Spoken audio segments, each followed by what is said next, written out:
சென்னை புறநகர் பகுதியான தாம்பரத்தை அடுத்த முடிச்சூர் பகுதியில் கனமழை காரணமாக தண்ணீர் தேங்கியுள்ளது. அங்கு நடைபெறும் மீட்பு பணிகள் குறித்து நம்முடைய செய்தியாளர் மதியழகனிடம் கூடுதல் தகவல்களை கேட்கலாம்.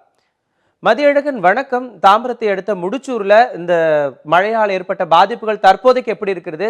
அங்கு வெள்ளத்தில் இருக்கக்கூடிய அந்த நீரை எல்லாம் வெளியேற்றப்பட்டுட்டாங்களா? அதாவது மனோஜ், நீங்கள் குறிப்பிட்டது போல் அதாவது வடகிழக்கு பருவமழை தீவிரமாக பெய்ததை அடுத்து சென்னையின் புறநகர் பகுதிகள் கடும் வெள்ளக்காடாக காட்சியளிக்கிறது. தற்போது நம்ம தாம்பரம் முடிச்சூர் பகுதியில் காத்துக்கொண்டு இருக்கிறோம். இந்த முடிச்சூர் பகுதியை பொறுத்த வரைக்கும் மழை அதிகமாக பெய்ததன் காரணமாக இங்கே தண்ணி அதிக அளவில் தேங்கி இருக்கிறது. இதை பொறுத்த வரைக்கும் இந்த பகுதிகள் முழுக்கவே ஒரு குடியிருப்புகள் பகுதிகள் தான். ஆனால் இந்த மழை காரணமாக முழுவதும் ஒரு வெள்ளக்காடு போல காட்சியளிக்கிறது. கிட்டத்தட்ட இந்த பார்த்தோம்னால ஸ்ரீராம் நகர், லட்சுமி நகர், அதே போல் பெரியார் சமத்துவபுரம் போன்ற பல்வேறு பகுதிகள் முற்றிலுமாக வெள்ளக்காடாகவே காட்சியளிக்கிறது. இதை பொறுத்தவரை கிட்டத்தட்ட ஒரு 400-500 வீடுகளுக்கு மேல் நீரில் மூழ்கி இருப்பதாக இந்த பகுதியில் இருப்பவர்கள் தெரிவிக்கிறார்கள். இங்கே பாதிக்கப்பட்டு இருக்கிற மக்களை பொறுத்த வரைக்கும் கிட்டத்தட்ட ஒரு 3-4 நாட்களாகவே தாங்கள் வீட்டை விட்டு வெளியே வர முடியாத ஒரு சூழல் நிலவியதாக தெரிவித்தார். அவர்கள் அனைவருமே தற்பொழுது ஹெலிகாப்டர் மற்றும் படகுகளின் உதவிகளுடன் மீட்கப்பட்டு வருகிறார்கள். அந்த நேரடி காட்சிகளை நீங்கள் பார்க்கலாம். இந்த பகுதியை பொறுத்த வரைக்கும் மீட்பு பணியில் இராணுவத்தினர் ஈடுபட்டு இருக்கிறார்கள். அதே போல பல்வேறு பகுதிகளைச் சேர்ந்த மீனவர்களும் தங்களது படகுகளின் மூலம் மீட்பு பணியில் ஈடுபட்டு வருகிறார்கள். இந்த படகானது தற்பொழுதுதான் இந்த இராணுவத்தினர் மீட்பு பணியில் ஈடுபட்டு தற்பொழுது சிறிது நேரம், அதாவது இந்த படகுகள் வந்த பின்பு உள்ளே செல்வதற்காக அவர்கள் காத்து கொண்டிருக்கிறார்கள்.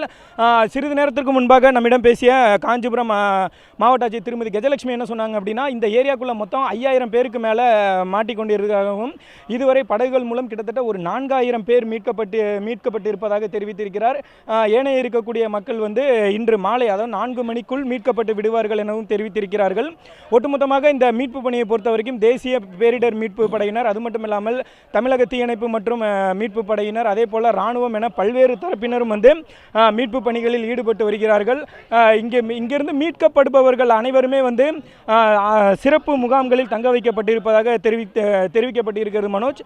அது மட்டுமில்லாமல் இங்கே உள்ளே இருக்கக்கூடிய மக்கள் கடந்த 3 தினங்களாகவே குடிநீர், உணவு, மின்சாரம் போன்ற அடிப்படை வசதிகள் எதுவுமே இன்றி தவித்து வந்தனர். அவர்கள் மீட்கப்படும் அனைவருக்குமே உடனடியாக உணவுகள் வழங்கப்பட்டு வருகிறது. அது மட்டும் இல்லாமல் உள்ளே இருக்கக்கூடிய மக்களுக்கு பொறுத்த வரைக்கும் அவர்களுக்கு பால் மற்றும் தண்ணீர், அதே போல உணவுகளும் வழங்கப்பட்டு வருகிறது மனோஜ்.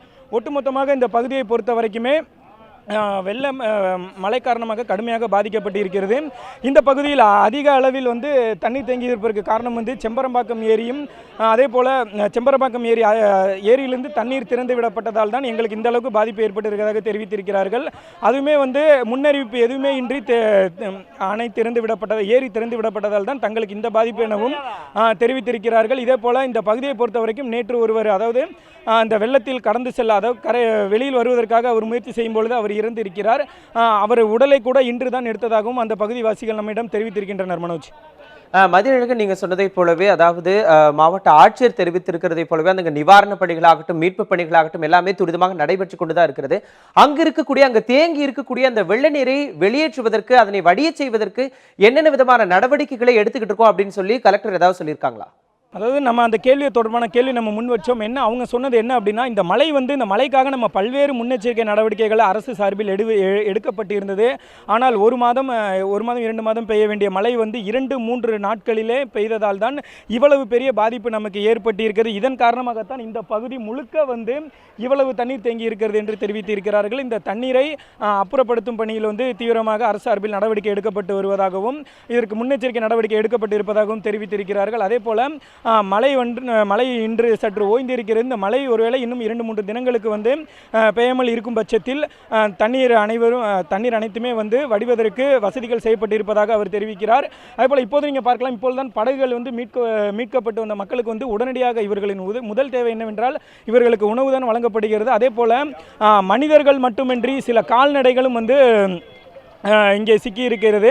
இது மீட்பு படையினரை பொறுத்த வரைக்கும் மனிதர்களைப் போல அதே போல கால்நடைகளையுமே மீட்கும் பணியில் இராணுவத்தில் தீவிரமாக ஈடுபட்டு இருக்கிறார்கள் மனோஜ். ஒட்டுமொத்தமாக அந்த மழை நீரை பொறுத்த வரைக்கும் இன்று மழைநீர் வடிவதற்கு பல்வேறு நடவடிக்கைகள் எடுக்கப்பட்டிருக்கிறது. அதாவது இன்னும் 2-3 தினங்களுக்கு மழை இல்லாத பட்சத்தில் இந்த தண்ணிகள் அனைத்துமே விரைவாக வடிவதற்கு நடவடிக்கை எடுக்கப்பட்டிருப்பதாக ஆட்சியர் தெரிவித்திருக்கிறார் மனோஜ்.